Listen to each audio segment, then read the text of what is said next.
Selamat datang kembali di pembahasan mendalam kita. Hari ini, kita mau nyelam nih ke jantung fenomena digital yang lagi digandrungi banget sama jutaan anak dan remaja, Roblox. Ini kan platform kayak taman bermain virtual gitu ya, kayaknya seru tanpa batas. Tapi tunggu dulu, di balik semua itu ternyata ada sisi gelap yang perlu banget kita waspadai. Nah, sumber kita kali ini macam-macam. Ada laporan investigasi, data statistik terbaru, pandangan para ahli, sampai berita-berita terkini juga.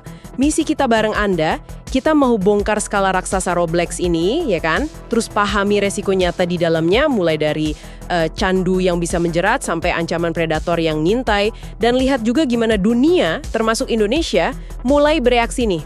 Kita bakal bedah bareng-bareng apa sih yang paling penting Anda ketahui. Siap ya? Oke.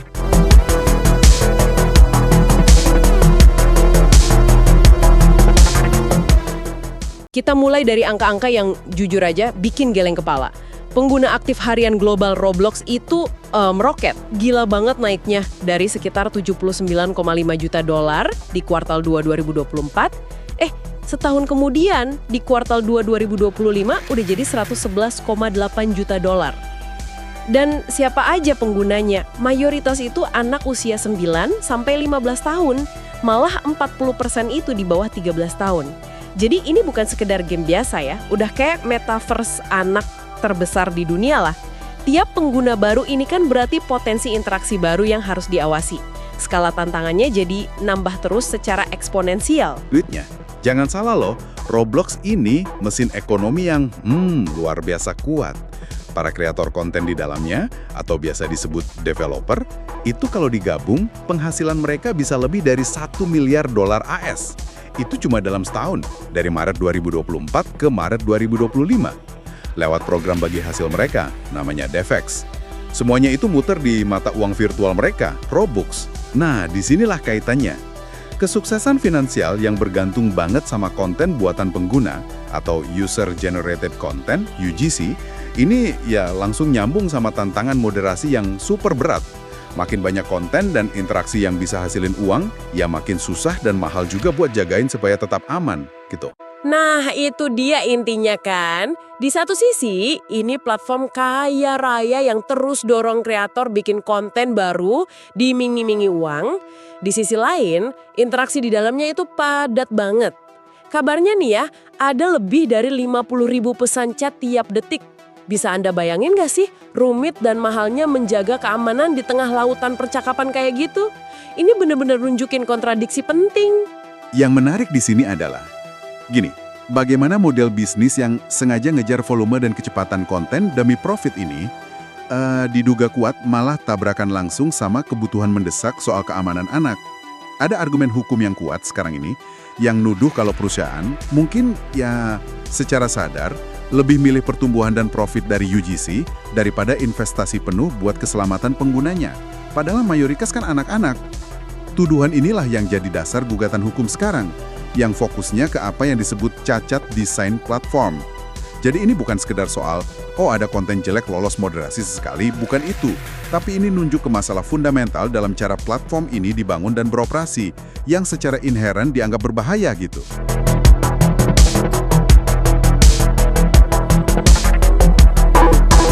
Coba kita gali salah satu risiko yang paling nyata deh, kecanduan. Roblox ini pinter banget loh manfaatin psikologi kita.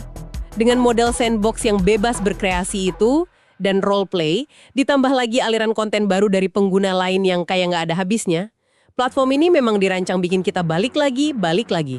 Rasa penasaran anak itu terus dipicu, waktu main jadi membengkak, dan ya, ujung-ujungnya bisa jadi kecanduan.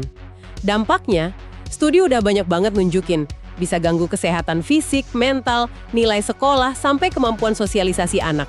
Nggak main-main ini. Isu ini jadi perhatian serius juga di Indonesia. Komisi Perlindungan Anak Indonesia, KPAI, itu udah lantang banget suaranya. Bahkan, Komisi X DPR RI udah setuju loh sama wacana pemblokiran Roblox buat anak.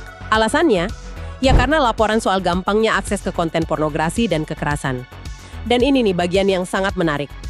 KPAI itu ngutip studi dari Iowa State University. Katanya main game kekerasan, meskipun cuma 20 menit, itu udah bisa memicu semacam mati rasa emosional Jadi kayak kehilangan empati gitu pada anak. Wah, ini dampaknya serius banget ya. Tuh ngeluarin laporan yang ngaitkan kasus bunuh diri spesifik di Indonesia dengan kecanduan Roblox. Fokus utama mereka itu lebih ke desakan pemblokiran karena konten berbahaya tadi dan dampak psikologi secara umum. Tapi fakta bahwa isu se-ekstrem itu sampai dibahas di DPR, itu nunjukin betapa dalamnya kekhawatiran para pemangku kepentingan kita. Ini jadi memunculkan pertanyaan penting soal regulasi. Mau gimana nih ngaturnya? KPAI kan cenderung dorong blokir ya, sebagai solusi cepat. Di sisi lain, ada pihak kayak Komnas PA Surabaya yang merasa, blokir aja nggak cukup. Malah bisa bikin penasaran katanya. Mereka lebih nyaranin edukasi digital sama strategi pengalihan permainan ke dunia nyata. Ya, dua-duanya ada plus minusnya sih. Blokir itu instan, tapi riskan juga. Edukasi butuh komitmen orang tua yang kuat dan terus-menerus. Masuk nih ke isu yang paling mengerikan, predator online dan grooming anak.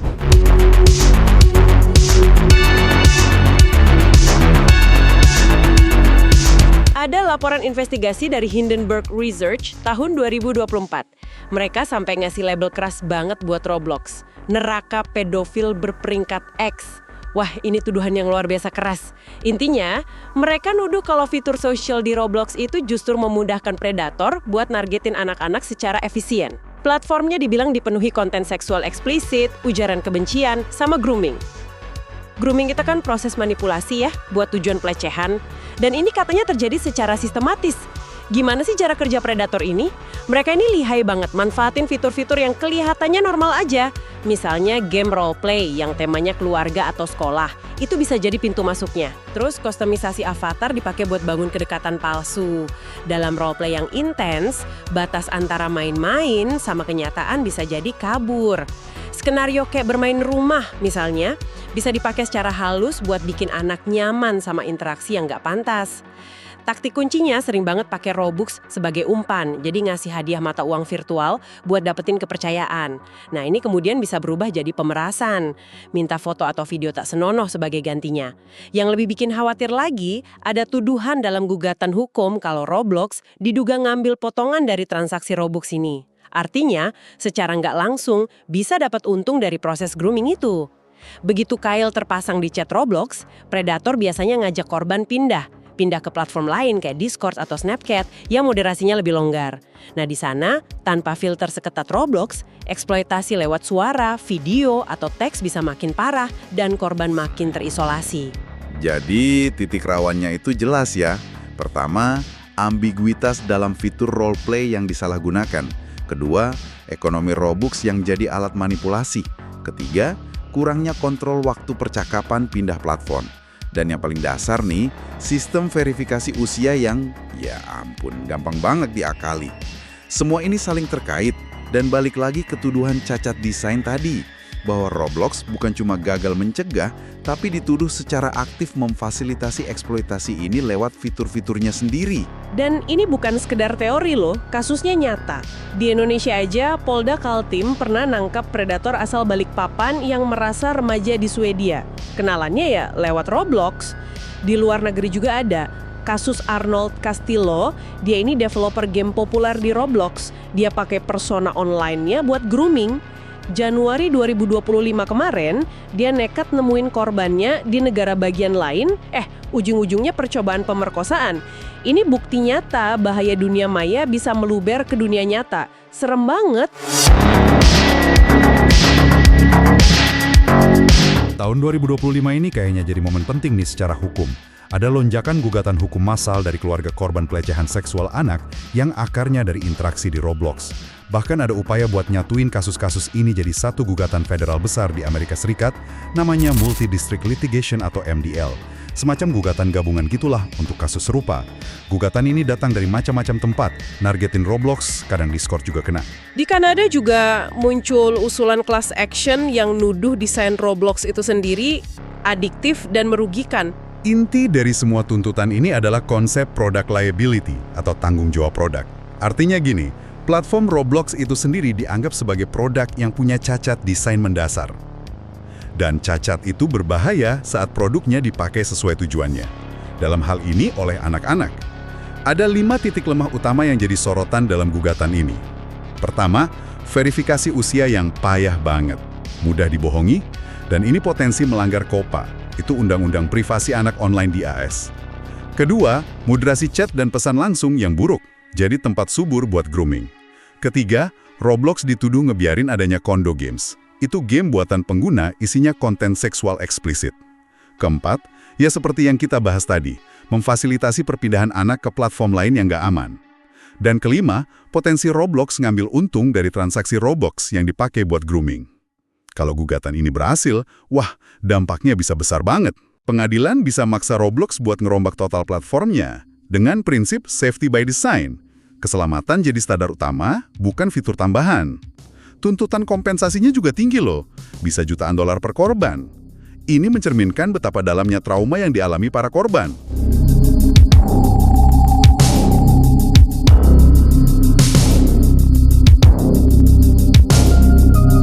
Selain soal predator ya, Roblox ini juga jadi panggung konflik dunia nyata dan ujaran kebencian.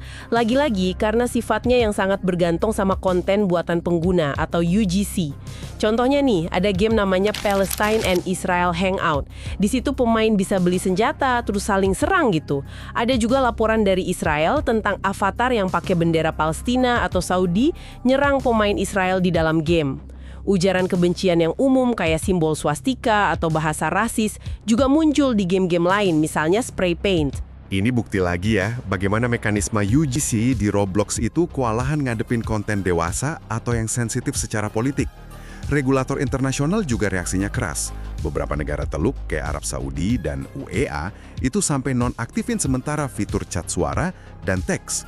Otoritas Saudi bahkan secara spesifik minta Roblox ningkatin moderasi bahasa Arab dan minta dikasih alat kontrol khusus buat mereka. Langkah drastis sampai matiin fitur komunikasi inti ini kan nunjukin ketidakpercayaan yang mendalam ya sama kemampuan moderasi real-time Roblox.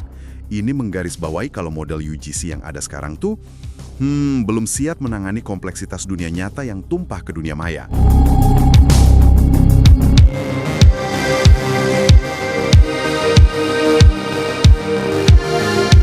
Nggak diem aja dong. Mereka bilang udah investasi besar di keamanan. Udah luncurin puluhan peningkatan fitur di 2024. Mereka juga nawarin parental controls yang kelihatannya lengkap ya. Bisa batasi interaksi, kontrol belanja Robux, filter game berdasarkan usia, termasuk ada kategori 17+ yang butuh verifikasi ketat. Tapi kok riset independen masih aja nyebut platform ini sangat mengganggu buat anak. Ada apa nih sebenarnya? Begini evaluasi kritisnya. Kalau sebuah platform yang mayoritas penggunanya anak-anak, tapi butuh orang tua buat secara aktif nyaring konten dewasa 17+, itu kan secara nggak langsung ngakuin kalau pengaturan standarnya aja udah berisiko. Ditambah lagi, kegagalan verifikasi usia yang gampang diakali tadi, itu bikin parental controls jadi ya kurang bergigi gitu. Ujung-ujungnya apa? Ujung-ujungnya, beban buat mastiin keamanan anak kayak dialihkan sepenuhnya ke orang tua. Padahal platformnya sendiri kan punya tanggung jawab dasar ya. Nah, ngadepin situasi pelik ini, KPAI di Indonesia punya saran menarik nih, strategi pengalihan permainan. Fokusnya jelas banget di peran aktif orang tua. Intinya orang tua perlu banget ngimbangin waktu anak di dunia maya. Contohnya sederhana tapi penting loh. Ajak anak aktivitas fisik yang seru. Mungkin cuci motor atau sepeda bareng. Kan ada unsur main airnya tuh, anak-anak suka. Atau dukung mereka tekuni hobi di dunia nyata. Tujuannya ya buat nyiptain keseimbangan, ngedidik anak bijak pakai teknologi, dan mastiin mereka tetap punya interaksi sosial yang sehat di dunia nyata.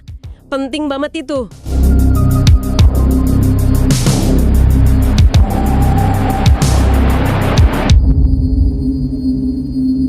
Oke.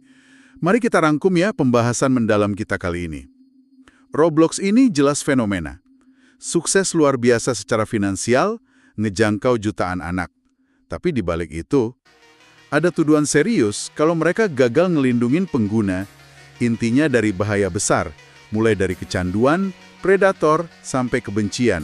Kegagalan ini yang bikin jadi sorotan tajam dari KPAI, sampai muncul gelombang gugatan global.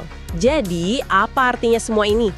Akar masalah yang dituduhkan itu bukan insiden kecil, tapi cacat desain yang fundamental, yang diduga lebih mentingin pertumbuhan, interaksi cepat, dan untung dari Robux daripada keselamatan anak.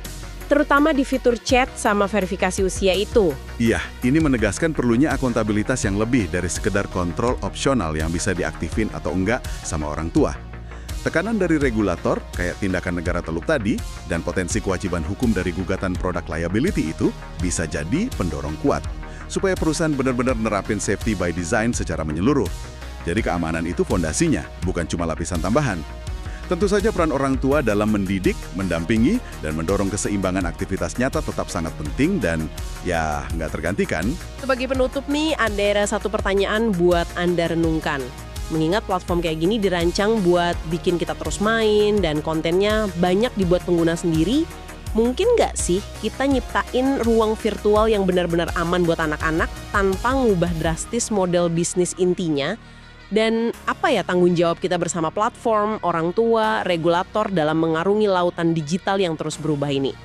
Terima kasih banyak Anda sudah menyimak pembahasan mendalam kita kali ini. Sampai jumpa di kesempatan berikutnya.